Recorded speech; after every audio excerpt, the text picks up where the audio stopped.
Man saves wolf from trap. Then the pack appears and what happens next is terrifying. It was a bitterly cold evening in the Montana wilderness when Jack Turner stumbled upon the creature. The snowstorm had already masked his trail, and the fading sunlight painted the landscape in shades of gray. At first, he thought it was a large dog, its whimpers barely audible over the howling wind. But as he got closer, he realized it was a wolf, its leg cruelly caught in a hunter's steel trap. Jack hesitated. This wasn't just any wolf. It was enormous, its silver coat shimmering despite the blood staining the snow around it. Against every survival instinct screaming at him to walk away, Jack knelt down. He had no idea that saving this wolf would set off a chain of events that would forever change his life. Jack worked quickly but cautiously, his gloved hands fumbling with the frozen mechanism of the trap. The wolf snarled and snapped, its golden eyes burning with both pain and defiance. Jack's heart pounded. He knew he was risking his life. But there was something about the animal's gaze that compelled him. An unspoken plea, a flicker of trust. "I'm trying to help you," Jack whispered, though his breath clouded in the icy air. When the trap finally released with a sharp metallic click, the wolf collapsed but didn't attack. Instead, it locked eyes with Jack one last time before limping away into the dense forest. Relieved, Jack trudged back to his isolated cabin, unaware that he was being followed. The moon rose high, casting an eerie glow on the snow-covered landscape. That night, as Jack sat by the fire, sipping a cup of coffee to thaw his frozen fingers, he heard it, the haunting howl of a wolf echoed by others. It sent a chill down his spine. Wolves rarely came this close to human dwellings. Grabbing his rifle, Jack stepped outside, his breath visible in the cold air. His eyes scanned the dark tree line, but nothing seemed out of place. He told himself it was just his imagination. Hours later, the pounding at his door jolted him awake. It wasn't the kind of knock a human would make, it was more like a battering ram. Jack's heart raced as he grabbed his rifle again, his fingers trembling. When he swung the door open, he froze. Standing before him were 5 wolves, their fur illuminated by the silvery moonlight. At the center of the group was the wolf he had saved, its wounded leg still stained with dried blood. But something was different about them. Their eyes weren't just animalistic, they were intelligent, almost human. And they weren't there to thank him. Jack Turner, a low, guttural voice seemed to echo from the forest. It wasn't possible, wolves couldn't speak. But as the leader of the pack stepped forward, Jack realized that nothing about this night was normal. The wolves weren't just predators of the wild. They were something ancient, something far more dangerous than he could have ever imagined. Jack took an instinctive step back, gripping his rifle tightly. His mind raced to rationalize what he was seeing, but there was no explanation. The wolves didn't move like animals. Their presence was calculated, their eyes unervingly fixed on him. The largest wolf, the one he had freed, limped closer, its gaze unrelenting. Jack's throat went dry as the creature's golden eyes seemed to pierce through him, filled with an intelligence that defied nature. "You've interfered," the guttural voice came again, but it wasn't coming from the wolf's mouth. It echoed in Jack's head, deep and resonant, as if the forest itself was speaking. "We owe you a debt, but you've also crossed a line."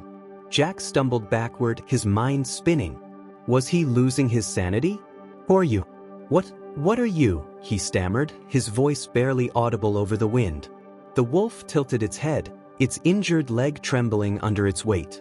"You think this forest belongs to you," the voice continued. "But you've forgotten the old ways. This land has always been ours." The other wolves stepped forward, their teeth bared but not in attack. It was a warning. Jack raised his rifle, the barrel shaking as he tried to steady his aim. "Stay back," he shouted, but his voice lacked conviction. The leader of the pack sat down, calm and imposing. "We could have left you to the storm," it said, the voice reverberating in Jack's mind. "But you helped one of us. A rare kindness from your kind." Jack's breath quickened. He hadn't done it for kindness, he'd acted on instinct. Regret began to creep in as the enormity of his situation became clear. "If I hadn't, would you have killed me?" Jack asked, his voice trembling. The wolf's eyes glimmered with something Jack couldn't place. Mockery, perhaps, or pity. No, it answered simply. But what happens next is up to you. Without another word, the pack turned and disappeared into the shadows of the forest, their movements soundless, leaving Jack alone in the freezing night. For a moment, he thought it might have been a hallucination, a trick of exhaustion and fear. But then he noticed it, a small silver pendant lying in the snow where the leader had stood. It wasn't human-made, but it bore a symbol Jack couldn't understand. Against his better judgment, he picked it up. The cold metal burned in his palm, and a sharp pain shot through his chest. Jack gasped, dropping the pendant as images flashed in his mind. Wolves running under a blood-red moon, ancient rituals in the heart of the forest, and a name whispered in a language he didn't know. When it was over, he collapsed to his knees, his breath ragged. The wolves hadn't just left him a warning, they had left him a curse. Jack woke up sprawled on the floor of his cabin, his body trembling. The fire in the hearth had long since died, leaving the room icy and dark. For a moment, he thought he'd dreamed it all, the wolves, the voice, the pendant. But then his eyes fell on the silver trinket resting on the table where he'd placed it before passing out. The strange symbol etched into its surface glinted in the faint moonlight, and an unsettling weight settled in his chest. He tried to shake it off. "Get a grip, Turner," he muttered to himself, pouring a cup of coffee with shaking hands. But the unease wouldn't leave him. His head throbbed, and flashes of those haunting images, wolves, blood, the moon, kept resurfacing. They felt too vivid to be dreams. Jack turned his attention to the pendant, picking it up carefully. The moment his fingers touched it, a sharp pain pierced his head again, and he heard that same guttural voice. "You carry the mark now." Jack dropped the pendant as if it were a live coal. His breathing grew ragged. "The mark," he whispered, panic creeping into his voice. He grabbed a flashlight and rummaged through his bookshelf, pulling out an old field guide to Montana's wildlife. He searched for anything about wolves, ancient myths, or strange symbols. Hours passed, and dawn's light began to filter through the windows, but his search yielded nothing. Frustrated and exhausted, Jack slammed the book shut. Deciding he needed help, Jack drove into the nearest town, a small community nearly an hour away. He parked outside a modest library, its worn wooden sign creaking in the wind. Inside, the librarian, an elderly woman named Martha, greeted him warmly. "Morning, Jack. Haven't seen you in a while. What brings you in today?" Jack hesitated. How could he explain this without sounding crazy? "I've been researching local wolf legends," he said, choosing his words carefully. Martha raised an eyebrow. "Wolves? That's a peculiar interest. We don't get much of them around here anymore, not since the reintroduction program went sideways. But if it's legends you're after, there's a local historian who might help. Name's William Carter. Lives just outside town, near Black Creek." Jack nodded, grateful for the lead. As he turned to leave, Martha added, almost as an afterthought, "Be careful, Jack. The old stories about wolves and Black Creek aren't for the faint of heart. Some folks say they're not just stories." Jack's grip on the pendant tightened as he walked out into the cold morning air. He didn't believe in fairy tales, but something about the librarian's words sent a chill down his spine. If anyone could explain what was happening, it was this William Carter. What Jack didn't realize was that by seeking answers, he was walking deeper into a world he wasn't prepared to face. The drive to Black Creek was long and silent, the winding roads flanked by snow-laden pines that seemed to stretch endlessly into the sky. Jack couldn't shake the feeling that he was being watched.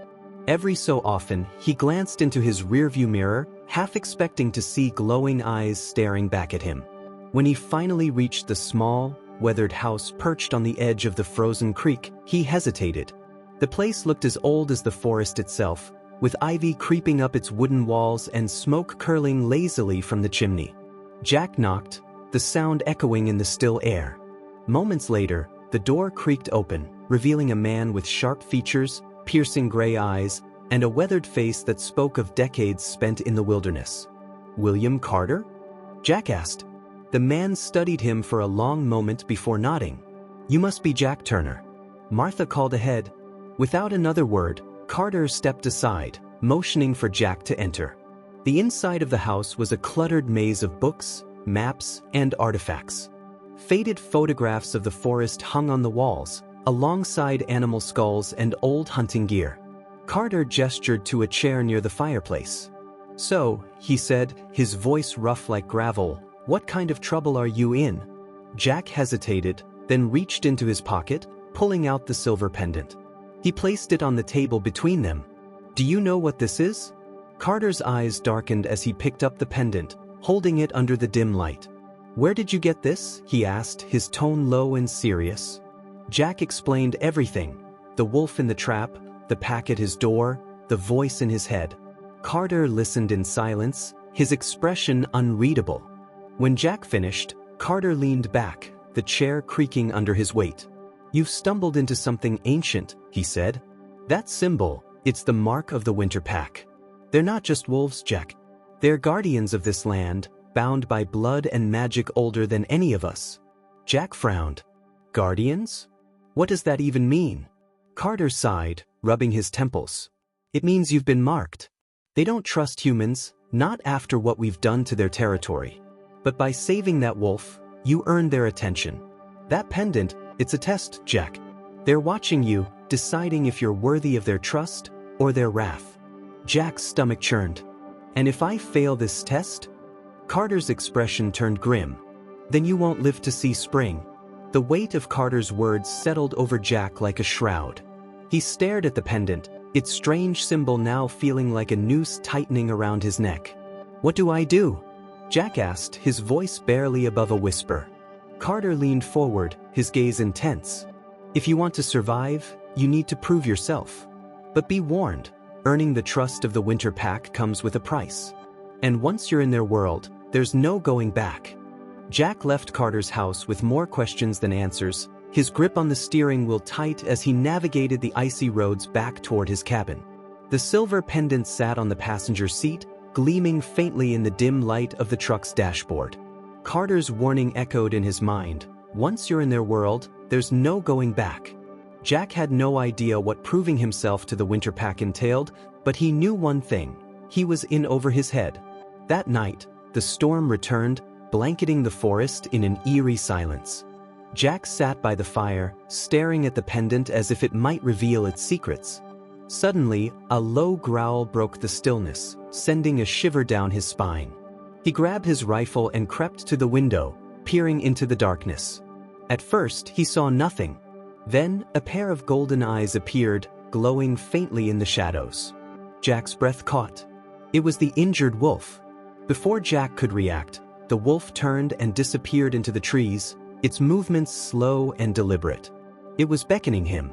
Jack hesitated, the weight of Carter's warning pressing down on him. But something about the wolf's gaze, its silent plea, compelled him to follow. Grabbing his coat and a flashlight, Jack stepped out into the freezing night, the snow crunching under his boots.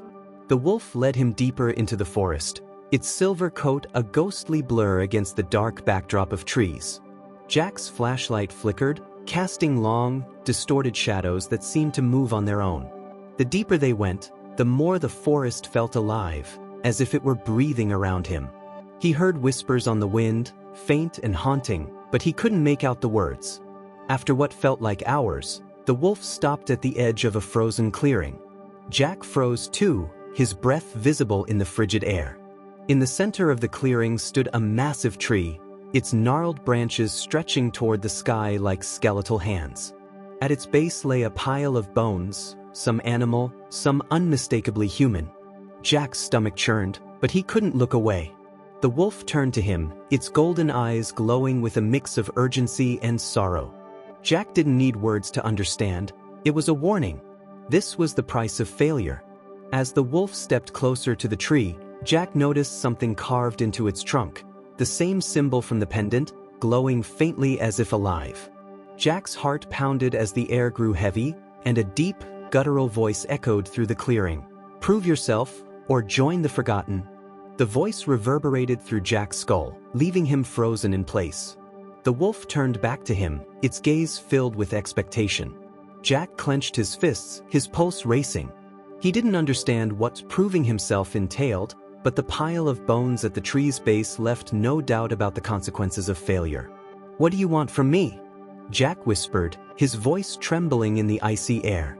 The wolf didn't respond. Instead, it padded toward the tree and sat beneath the glowing symbol. The whispers on the wind grew louder, circling Jack like a phantom chorus. Slowly, the ground beneath him began to shift. The snow melted away, revealing frozen soil etched with runes that pulsed with a faint blue light. Jack stumbled back, his instincts screaming at him to run. But he knew this was no longer about survival. It was about facing whatever test the winter pack had set for him. The voice returned, louder this time, "You will confront the hunter within." Jack barely had time to process the words before the runes flared with light, and the forest around him seemed to dissolve. When the light dimmed, he found himself standing in a different place. The air was warmer, the snow replaced by thick grass. In front of him, a campfire crackled, and beside it sat a man with a rifle slung over his shoulder. Jack recognized the man immediately, his father. The sight of him hit Jack like a punch to the gut. His father had been a hunter, a hard man who believed the only way to survive was to dominate the wilderness. Jack had spent his childhood following him through the woods, learning to trap and shoot. But they'd grown estranged after Jack refused to continue hunting, a decision his father had called weak. The man by the fire turned to face Jack, his eyes cold and calculating. "So, you're back," he said, his voice sharp. Jack's throat tightened. This couldn't be real. His father had been dead for years. "You're not him," Jack said, his voice shaking. But the figure laughed, a cruel sound that sent chills down Jack's spine. "I'm exactly who you think I am. And you're still the boy who couldn't handle the truth about the world." Jack's surroundings shifted again, and he was suddenly holding a rifle. The forest was back, but now it was alive with movement, deer darting through the trees, birds taking flight. And then he saw it, the wolf he had saved, limping through the underbrush. His father's voice echoed in his ears. "Take the shot. Prove you're not as weak as I always knew you were." Jack's hands trembled as he raised the rifle. The wolf turned to look at him, its golden eyes filled with pain and understanding. Jack's breath hitched. This wasn't just about survival, it was about choice. About whether he would give in to the part of him that sought control through violence or honor the connection he'd felt with the creature in the trap. Slowly, Jack lowered the rifle. The voice of his father roared in anger, but the world around him began to dissolve again. As the clearing reformed, Jack stood alone, the glowing tree and its ominous pile of bones still before him. The wolf stepped forward, its limp more pronounced, and nudged Jack's hand with its nose. The guttural voice returned, quieter now, "You have chosen. But the test is not over." Jack stood motionless as the forest seemed to breathe around him, the voice's cryptic warning lingering in the frozen air. The wolf sat at his side, its golden eyes watching him closely. For the first time, Jack felt a strange sense of kinship with the creature, as though they were bound by something deeper than the events of the past days. But the pile of bones at the base of the tree reminded him that this bond might not be enough to save him. The ground beneath the glowing tree began to shift again, the runes lighting up like embers reigniting after a dying fire. Jack instinctively stepped back, his heart pounding as the snow melted away, revealing a dark, gaping hole. From the depths of the earth, a howl erupted, low, mournful, and filled with a sorrow that made Jack's chest ache. The wolf turned its gaze to the opening, and Jack understood without words. He had to descend. "Is this another test?" Jack asked aloud, his voice shaky. The voice responded, quieter now but no less commanding. "The forest does not test, it reveals. What lies beneath will decide." Jack swallowed hard and glanced at the wolf, hoping for reassurance. The creature stood, its limp more pronounced, and began to descend into the blackness without hesitation. Jack hesitated for only a moment before following, the pendant cold against his chest as he clutched it like a talisman. The descent was steep and treacherous, the walls of the tunnel lined with roots that seemed to twist and writhe like living things. Jack's flashlight flickered, and the air grew colder with each step. When his feet finally touched solid ground, he found himself in a cavern bathed in an eerie blue light. In the center of the chamber stood a stone altar, its surface carved with the same intricate runes as the pendant. On the altar lay another pendant, identical to Jack's, but this one glowed faintly, pulsing in time with the whispers that filled the air. Surrounding the altar were shadows, shapes of wolves that moved without sound, their forms flickering like dying flames. Jack felt the weight of their gaze, though their eyes were nothing but empty voids. The injured wolf stepped forward, its limp more pronounced as it approached the altar. It glanced back at Jack, its golden eyes urging him onward. Jack stepped closer, his breath visible in the frigid air. As he reached out to touch the glowing pendant, the shadows lunged, surrounding him in a whirlwind of darkness. Voices echoed all around him, some whispering, others shouting, each one pulling at his mind and heart. Images of his past flashed before his eyes. His father's disappointment, the guilt he carried for abandoning the hunting life, and the quiet nights alone in his cabin, consumed by regret. Through the chaos, the guttural voice rose above the rest. The winter pack demands loyalty. To take the mark is to choose the forest over yourself. Are you ready to sacrifice? Jack's hand trembled as he grasped the pendant. The cold metal burned against his skin, and pain shot through his chest like a lightning bolt. But even as the darkness threatened to consume him, Jack held on, his thoughts focused on the injured wolf and the connection he couldn't explain. The pain in Jack's chest intensified as the pendant's glow grew brighter, filling the cavern with blinding light. The shadows around him howled, their forms twisting and retreating into the walls as if the light burned them. Jack fell to his knees, clutching the pendant, his vision swimming. The wolf stood beside him, its golden eyes fixed on him, unyielding and expectant. When the light dimmed, Jack found himself standing in the forest once again, but something had changed. The air was heavy with energy, and every sound, the rustle of leaves, the crackle of ice underfoot, felt magnified. Jack's hand trembled as he looked down at the pendant now around his neck, its symbol faintly glowing. His body felt different too, as though he were more attuned to the world around him. The wolf limped to his side, its movements slower now, as though its strength was fading. Jack knelt down, reaching out to touch the creature's fur. "What happens now?" he asked, his voice hoarse. The guttural voice returned, this time softer but no less commanding. "The mark is yours. The forest is yours. But the choice to protect it will demand everything." Jack stood, scanning the woods around him. The whispers on the wind were gone, replaced by a profound silence that felt both peaceful and foreboding.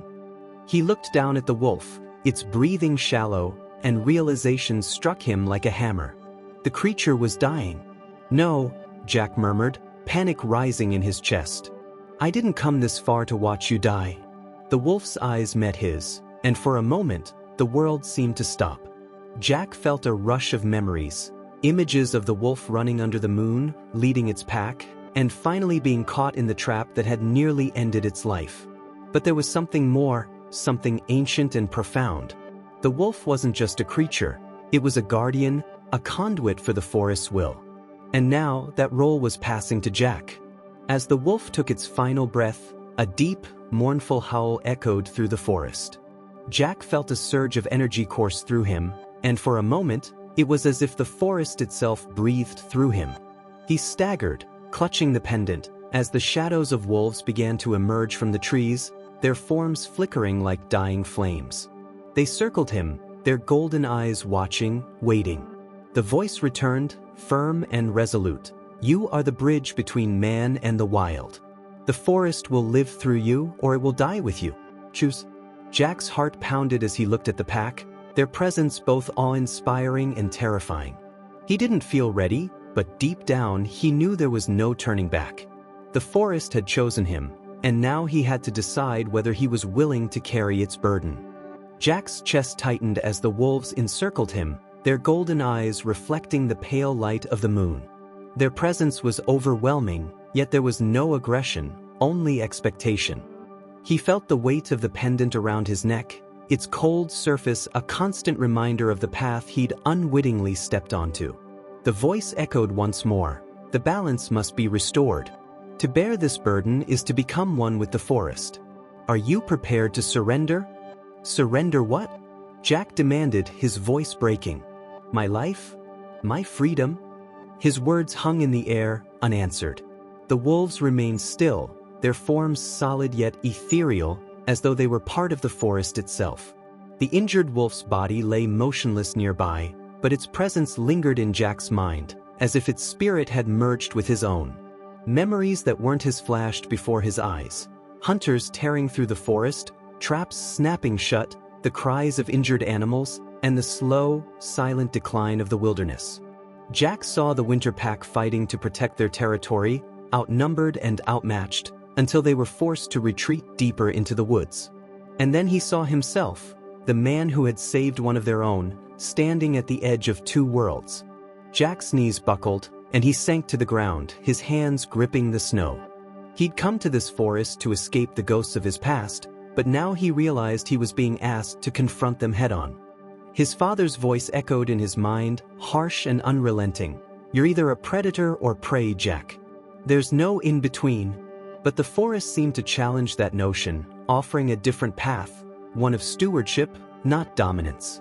The largest of the wolves stepped forward, its coat shimmering like frost in the moonlight. It lowered its head, and Jack felt a jolt of recognition. This was the Alpha, the spirit of the Winter Pack, the one who had watched him from the shadows. Slowly, the wolf pressed its muzzle to Jack's chest, and a surge of warmth spread through him. The pendant flared brightly, and Jack felt a connection deeper than words, a bond that tied him to the forest and its creatures. Tears stung Jack's eyes as he whispered, "I'll protect it.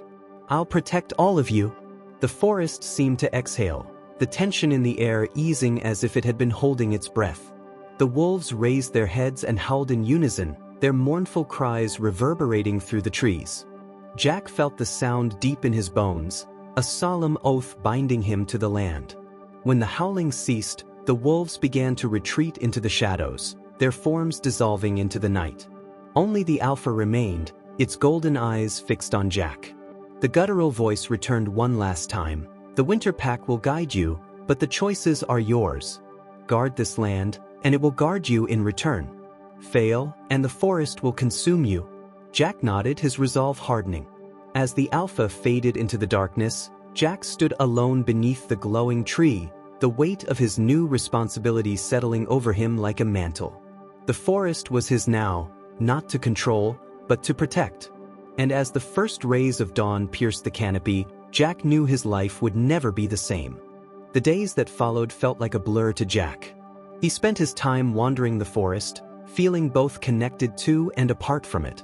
The wolves, though no longer physically present, were always with him in spirit, guiding his every step.